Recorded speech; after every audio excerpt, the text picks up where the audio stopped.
Okay, so now let us coming to our next uh, property.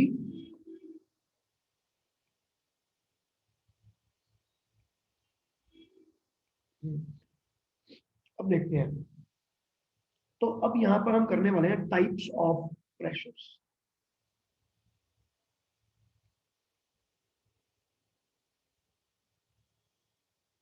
ठीक है, so number 1 या number A here is, सबसे पहला जो है इसको तो मैं बोलता हूँ एटमॉस्फेरिक प्रेशर। तो एटमॉस्फेरिक प्रेशर जो है यहाँ पर ये होता है 180 m is equal to 1 atmosphere is equal to 1.01 into 10 raise to power 5 pascal. ठीक है ना, और इसी को बोलते हैं 1.01 bar, and it is also known as 760 torr. या आप रुको, 760 टॉर को मैं अब बाद में इंट्रोड्यूस करता हूँ, या अभी कर देते हैं। इसको हम ऐसे लिख देते हैं 76 सेंटीमीटर ऑफ मर्क्यूरी। और अगर मैं इसको मिलीमीटर में लिखूं तो 760 मिलीमीटर ऑफ मर्क्यूरी नहीं लिखते, उसको हम लिख देते हैं टॉन। ठीक है, तो ये है atmospheric pressure. What is the definition of atmospheric pressure?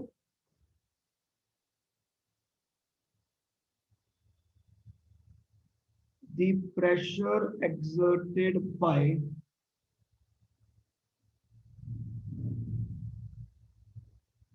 the atmosphere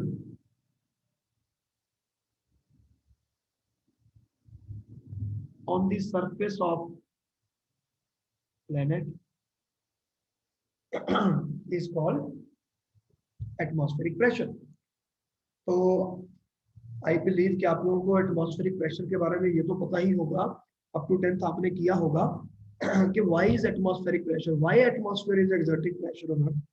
because इस एटमॉस्फेयर का वेट है, इस एटमॉस्फेयर का मास है, इसके मॉलिक्यूल्स का मास है, और वो जो मास है it is getting converted into wait.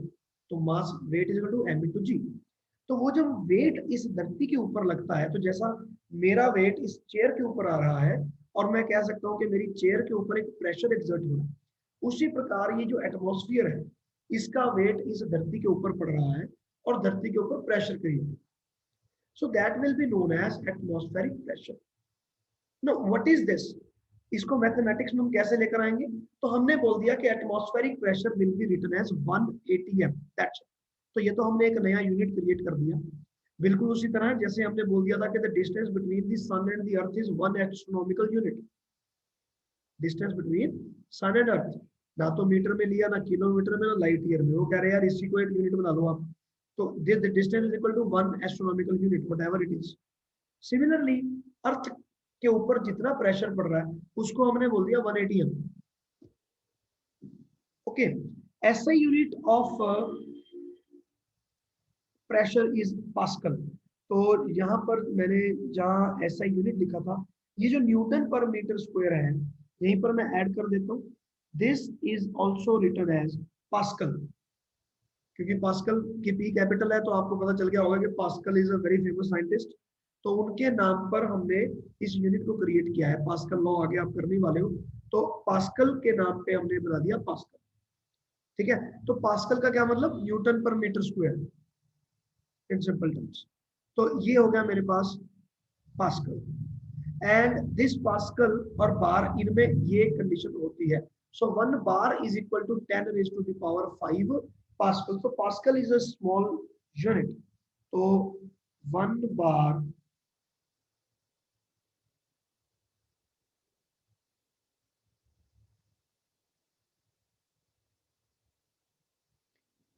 Ten raise to power 5 pascal.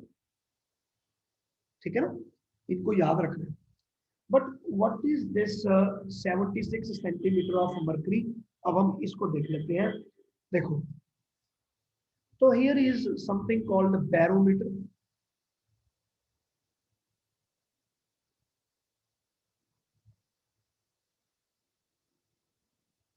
No what is this? Barometer. Barometer को हम कहेंगे कि इंस्ट्रूमेंट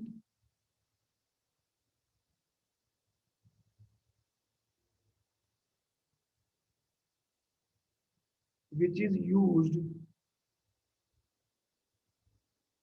to calculate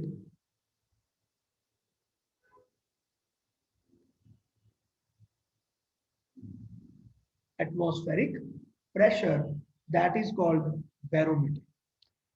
बेटा जी बैरोमीटर आपने इससे पहले मुझे लगता है कि 10th में भी पढ़ा होगा, लेकिन फिर भी मैं आपको एक्सप्लेन करता हूँ कि what is actually happening in barometer.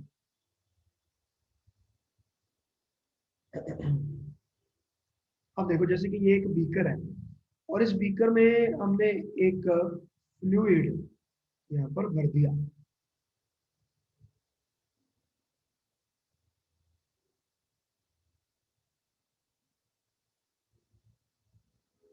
ठीक है, and there is a fluid.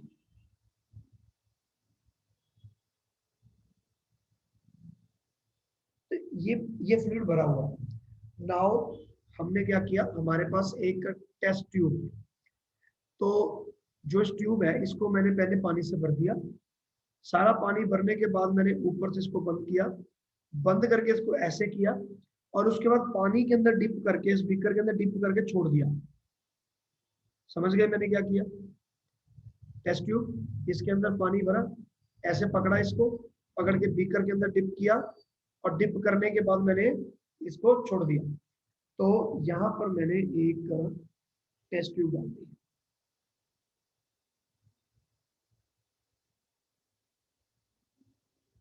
Let's say this is the test tube और इस टेस्ट ट्यूब के अंदर सॉरी मैंने पानी नहीं भरा, मरकरी भरा, सारी जगह पर मरकरी है। तो मरकरी कहाँ है? ये रहा मरकरी।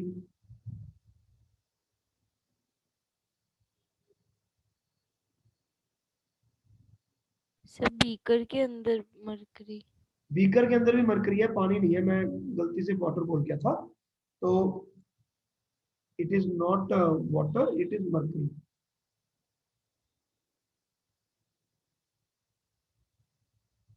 ठीक है, ये हो गया मरकरी और इसके अंदर भी मैंने मरकरी रखा था। तो जब इसके अंदर भी मरकरी था ना, थोड़ा मरकरी इसमें से मूव आउट कर जाता है और ये एक सर्टेन लेवल को अटेन करता है।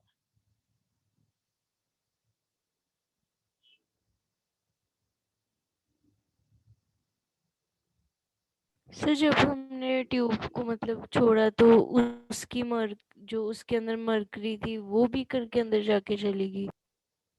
देखो बेटा, बीकर में पहले से मरकरी है, ठीक है, और जब मैंने ये ट्यूब को पूरा भरा और उसके अंदर मैंने छोड़ा तो इसमें से भी कुछ मरकरी यहाँ से वॉकआउट करके निकल के इसके अंदर चला गया। समझ आ गया? Yes sir. लेकिन कितना चला जाएगा इस पर सवाल उठेगा, कितनी मरकरी जाएगी इस पे सवाल उठेगा। ठीक है, अब होगा क्या, अब आपको पता है कि यहाँ पर लो प्रेशर क्रिएट होने लगेगा, यहाँ पर तो वैक्यूम क्रिएट होने लगेगा, क्योंकि जब वैसे करके फ्लूइड नीचे मूव करेगा तो यहाँ पर वैक्यूम क्रिएट होगा। तो वैक्यूम का कोई वेट तो होता नहीं, क्योंकि वैक्यूम का कोई मास नहीं होता। तो वैक्यूम का अगर कोई वेट नहीं होता तो वैक्यूम का कोई प्रेशर भी नहीं होता, तो इसका कोई प्रेशर होगा क्या? नहीं होगा, है ना।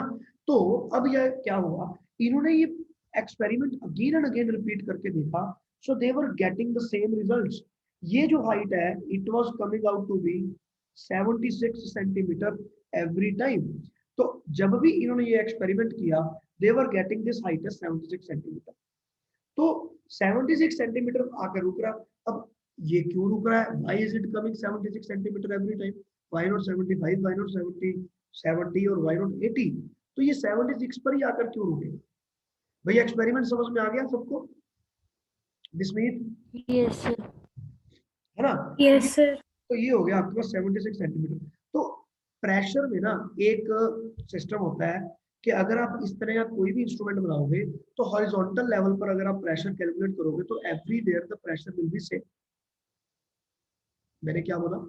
हॉरिजॉन्टल डायरेक्ट लेवल पे, किसी एक पर्टिकुलर हॉरिजॉन्टल लेवल पे, जैसे कि ये हॉरिजॉन्टल, अगर मैं यहाँ पर किसी भी पॉइंट पे, यहाँ पे कहीं पे देखूंगा कि प्रेशर कितना पड़ रहा है, तो that will be equal, that will be equal. ठीक है, तो ये इसकी प्रॉपर्टी होती है, वो मैं अब यहाँ पर एक्सप्लॉइट करने वाला हूँ। सो लेट अस सी कि इस पोजीशन पे क्या प्रेशर है। तो आप कहोगे कि सर इस पोजीशन पर तो एटमॉस्फेरिक प्रेशर है। So what is the pressure at this position, इसके अंदर वाली जो पोजीशन है वहां पर प्रेशर क्या होगा। अब ये जो ट्यूब है, ये ट्यूब ऊपर से बंद है, तो इसको ऊपर से तो कोई प्रेशर नहीं पड़ रहा, यहाँ पर वैक्यूम है, इसका भी कोई वेट नहीं है, तो वेट किसका है, सिर्फ ये वाले कॉलम का वेट रह गया, है ना बेटा जी, समझ में आ गया। Yes sir. देखो यस सर। देखो हमारी प्रॉपर्टी है कि हॉरिजॉन्टल लाइन अगर आपने खींच ली ना, तो ये वाला प्रेशर और ये वाले प्रेशर सारे के सारे आपस में इक्वल आएंगे, ये कंडीशन है। लेकिन ये क्यों है ये मैं आपको बाद में बताऊंगा। अदरवाइज फ्लूइड फ्लो करता है, इतना याद रखना। हाई, अगर यहाँ पर हाई प्रेशर तो हाई से निकल के लो में नहीं जाएगा क्या, है ना। तो एक टाइम आएगा जब ये प्रेशर इक्वल हो जाएगा, अदरवाइज फ्लूइड फ्लो करेगा। तो ये वाले पॉइंट पर और ये वाले पॉइंट पर प्रेशर सेम होगा। इन पॉइंट्स पर प्रेशर एटमॉस्फेरिक प्रेशर है, क्योंकि इनके ऊपर तो एटमॉस्फेयर है। तो इसके ऊपर क्या है, इसके ऊपर तो सिर्फ 76 सेंटीमीटर मर्क्यूरी रह गया। इसका मतलब ये हो गया, from both of these we get to the conclusion that 180 m should be equal to 76 centimetre of mercury, जितनी इसकी डेंसिटी होगी। तो मैं अभी थोड़ा सा जंप कर रहा हूँ, आपको एक नया फार्मूला दे रहा हूँ जो कि हम बाद में जाकर ड्राइव करेंगे। तो ये होता है रो जी एच। बेटा ये वाला फार्मूला पढ़ा है आपने पहले कभी? No sir. No sir. Bismit बेटा आपने देखा है ये फार्मूला पहले कभी? No sir. कोई बात नहीं, घबराना नहीं है, इसके आगे जाकर देखेंगे। इसका मतलब होता है कि आपका प्रेशर कितना है किसी पॉइंट पे। तो ये वाला जो पॉइंट है ना, इस पॉइंट पे प्रेशर फाइंड करने के लिए मुझे इस कॉलम का प्रेशर फाइंड करना पड़ेगा, और इस कॉलम के प्रेशर को फाइंड करने के लिए ये वाला फार्मूला लगेगा। फिलहाल के लिए तुम इतना ही समझ लो, ठीक है। इसमें जब मैं वैल्यूज पुट करूंगा, so I will get those values. देखते हैं आती है कि नहीं आती। डेंसिटी कितनी होती है मरकरी की, 13.6 मल्टीप्लाई बाय 1000, यस सर। और हाइट कितनी है 76 सेंटीमीटर। So this should come out to be equal to 180 m in SI units. तो ऑब्वियसली इसका यूनिट क्या आएगा, पास्कल, है ना। तो अब हम चेक करते हैं क्या ये वैल्यू इतनी आती है। तो जब आप अपने कैलकुलेटर से देखोगे, अगर आपके पास किसी के पास कैलकुलेटर है तो ट्राई करके देखो बेटा, ये इतनी वैल्यू आ रही है कि नहीं आ रही, देखो करके। अच्छा मेरा कैलकुलेटर आपको विजिबल होगा, ये ना अनअकैडमी वाली आदतें पड़ गई है मुझे, वहां पर कैलकुलेटर विजिबल नहीं होता इसलिए।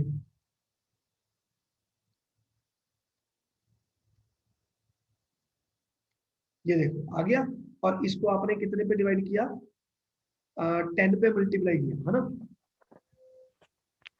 Yes sir. यस। सो 1 2 3 4 5, सो 1.01 इंटू 10 पावर 5 आ रहा है बेटा, देखो आपके सामने। Yes sir. तो ये जो आपके पास प्रेशर आ गया, हमने यहाँ से फाइंड कर लिया कि इसका मतलब ये हो गया कि जो यहाँ पर पास्कल आ रहा है इसका यूनिट पास्कल है, और ये जो है ये एटमॉस्फेयर है, ठीक है। ये यहाँ पर 180 है और यहाँ पर पास्कल। तो मुझे यहाँ से कंक्लूजन मिल गया कि 180 m will be equal to this. बेटा जी बात क्लियर हुई? Yes sir. इसमें आपको सिर्फ एक ही डाउट रह जाएगा, दैट इज ये रो जी एच क्या होता है और कहाँ से आता है। ये हम करने वाले हैं कल की क्लास में, जिसमें हम इसका डेरिवेशन कर लेंगे। आज तो नहीं मुझे लग रहा, अगर आज भी आ गया तो आज भी करवा दूंगा, ठीक है ना। तो ये चीज आ गया। So this instrument is known as barometer, ठीक है। बैरोमीटर पे बड़े क्वेश्चन आ जाते हैं एग्जाम्स में।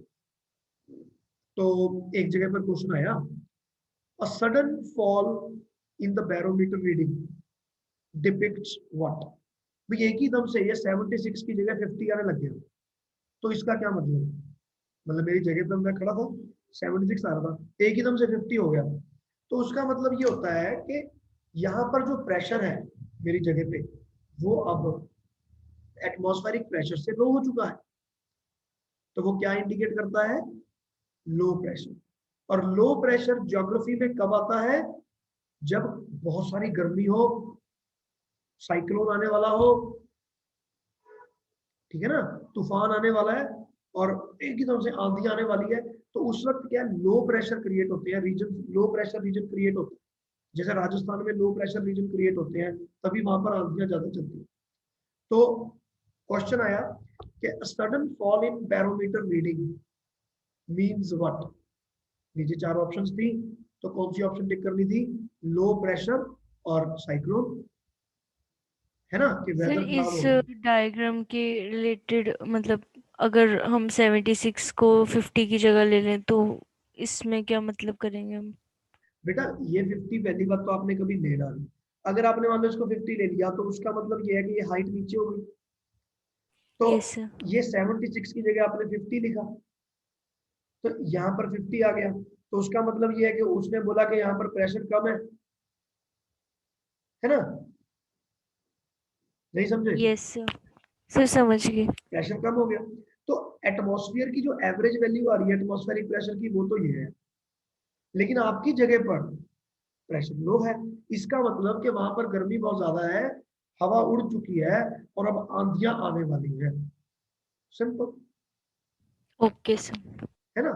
यहाँ से वेदर प्रेडिक्ट किया जाता है कि यार जैसे आप पहाड़ों पर चले गए, तो पहाड़ों पर हमें पता है कि प्रेशर लो होता है, तो अगर आप पहाड़ों पर ले जाओगे तो वहां पर 76 नहीं आएगी हाइट, वहां पर हो सकता है कि 70 आए,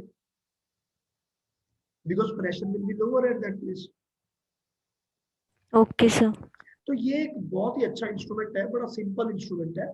सो दिस शोज कि हमारा जो 1 एटीएम है, एटमॉस्फेयर प्रेशर को अगर मैं देखूं तो वो किसके बराबर आएगा? So 1 ATM will be equal to this much पास। ठीक है, और बाकी के इसके यूनिट्स जो है वो आपके सामने यहाँ पर लिखे हैं। अब देखो 76 सेंटीमीटर ऑफ मर्करी आपको पता चल गया। बड़ी बार आपको ये भी किया जा सकता है कि वहां पर कंफ्यूज करने के लिए मर्करी की जगह किसी और फ्लूइड का दिया हो, आपको लिखा हो कि वहां पर प्रेशर था जी 76 सेंटीमीटर ऑफ ब्रोमीन, लेकिन उस वक्त आपको फिर ब्रोमीन की डेंसिटी भी तो गिवन होगी, है ना? नहीं, यस सर। तो 76 सेंटीमीटर को अगर मैं मिलीमीटर में लिखूं तो वो बन जाएगा 760 मिलीमीटर। तो मिलीमीटर ऑफ मर्करी को हमने एक नया नाम दे दिया टॉर। ठीक है भाई, टॉर। तो ये बन गया 760 टॉर, और ये बन गया 1.01 × 10⁵ पास्कल, और ये बन गया 1.01। Is that okay? Yes sir. तो बार बार भी बहुत पॉपुलर यूनिट है, बड़ी बार दिया होता है।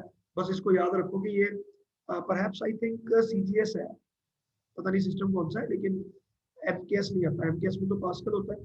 तो इसको बस आपने कन्वर्ट करना है, उसके बाद ही कुछ चीज करनी है। तो ये हो गया सर आपका हम बेटा। मेनली क्वेश्चन हाँ, सर हम मेनली क्वेश्चंस में कौन सा यूनिट यूज करते हैं, पास्कल या एटमॉस्फेयर? पास्कल ऐसा unit will be used every time. जो भी यूनिट गिवन है उसको पहले पास्कल में कन्वर्ट करना पड़ेगा, फिर आप आगे कोई चीज करोगे। ठीक, यस सर। तो ये हो गया आपका एटमॉस्फेरिक प्रेशर। चलो इसके आगे देखते हैं हाइड्रोस्टेटिक प्रेशर। चलो जी रो जी एच की तरफ भी आ ही जाते हैं अब हम।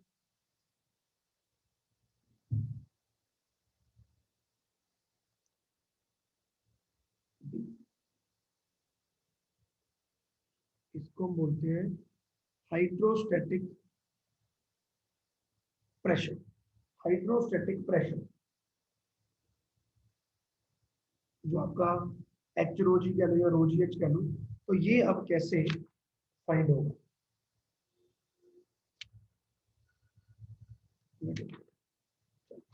ठीक है, तो अब इसको देखते हैं कि हाइड्रोस्टेटिक प्रेशर कैसे हमें मिलेगा। रो g H.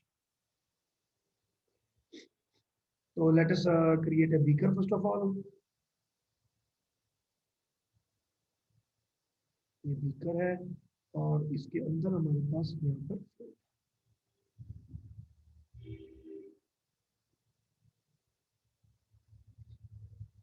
So this is the fluid.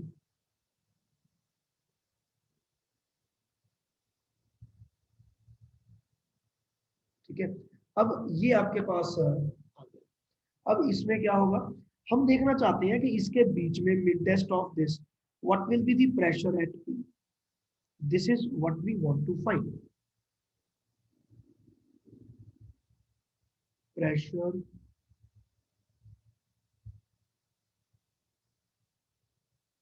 inside the fluid because of a fluid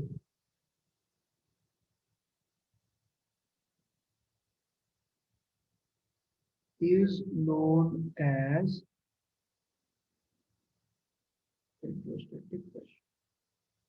देखो हाइड्रोस्टैटिक प्रेशर शब्द का क्या मतलब हो गया, हाइड्रो पानी, स्टैटिक रुका हुआ।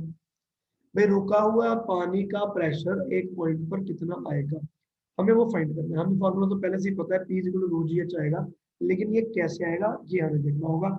सो लेट अस से कि जो पॉइंट है ना ये थोड़ा सा बड़ा है, ds इसकी थिकनेस है, हम ये मान के चलते हैं। तो वेट फाइंड कर लेंगे इसके ऊपर, उसके बाद कैंसिल करवा देंगे। तो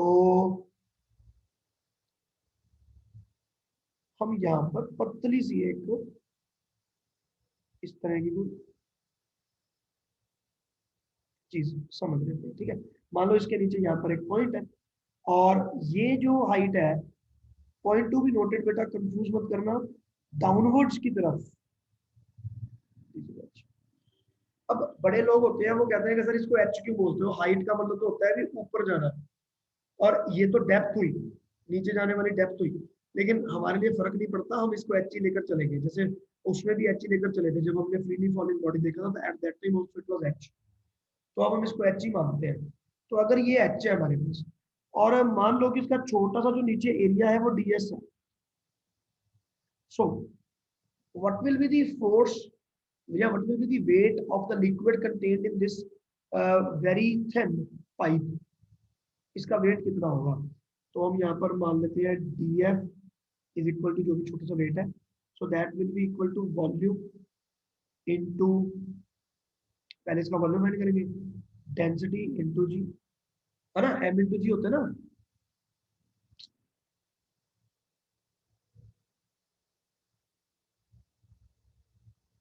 और मास को आप कह सकते हो v इंटू रो इंटू जी। बेटा ये बात क्लियर होगी, ये फोर्स हो गया।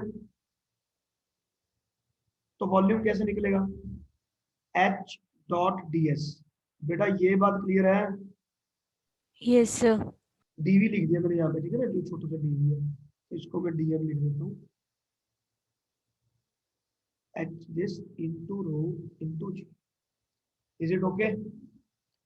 तो ये आ गया df। तो अब df को डिवाइड कर दो ds से,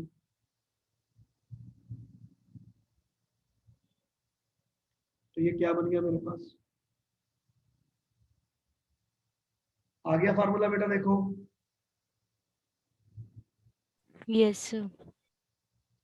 P is equal to sir h rho वैसे डी आर। एस जो है सर, इसको हम एक तरह से एरिया ले सकते हैं। बेटा ये एस एरिया ही है ना, एस को मैंने एरिया से तो डिनोट किया है, ds is the small area.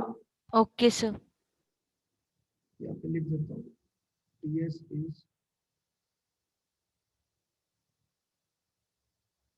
Small area, metre square unit है इसके, और h उसकी हाइट है। तो अब ये तो पता चली गया ना, ये पतला सा सिलेंडर बन गया है ना। तो वॉल्यूम कितना हो गया, h into ds, h into ds, ये आ गया वॉल्यूम। वॉल्यूम को मल्टीप्लाई कर दिया रो इंटू जी से, आपके पास बन गया P is equal to h rho जी।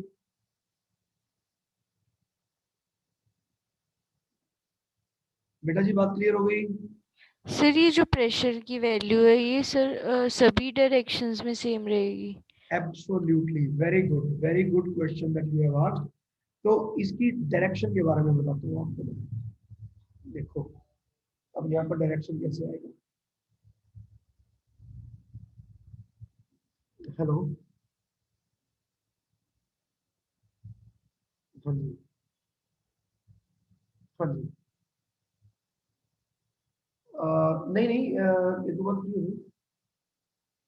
हाँ हाँ, ओके, डायरेक्शन ठीक है। तो डायरेक्शन इसकी शो कैसे करेंगे, एक तो आपने ये चीज देखनी है। चलो इस पे हम ज्यादा डिटेल में नहीं जाऊंगा, मैं वैसे ही बता देता हूँ आपको। तो डायरेक्शन आप बस, जैसे ये वाला पॉइंट है पॉइंट पी, तो direction will be shown like this, any direction.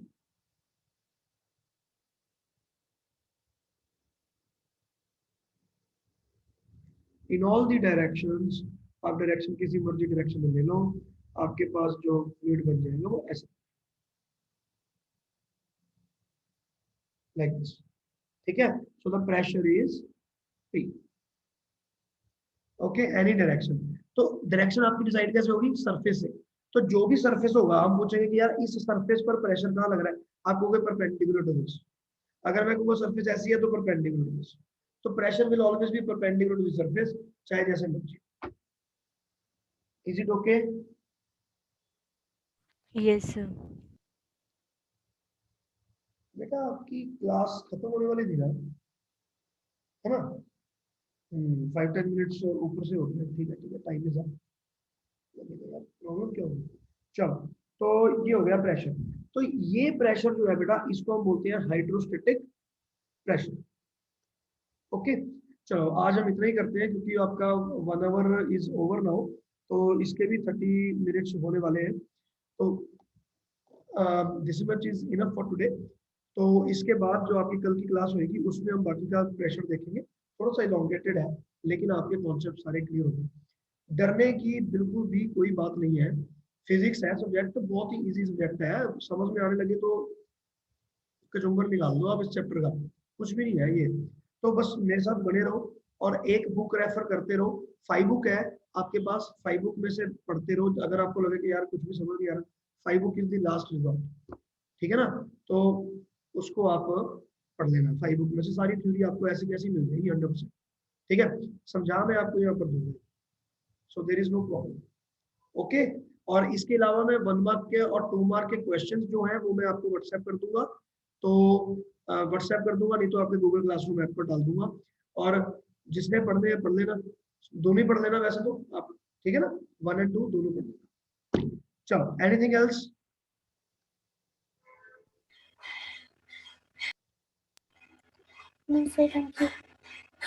चलो जी, ठीक है।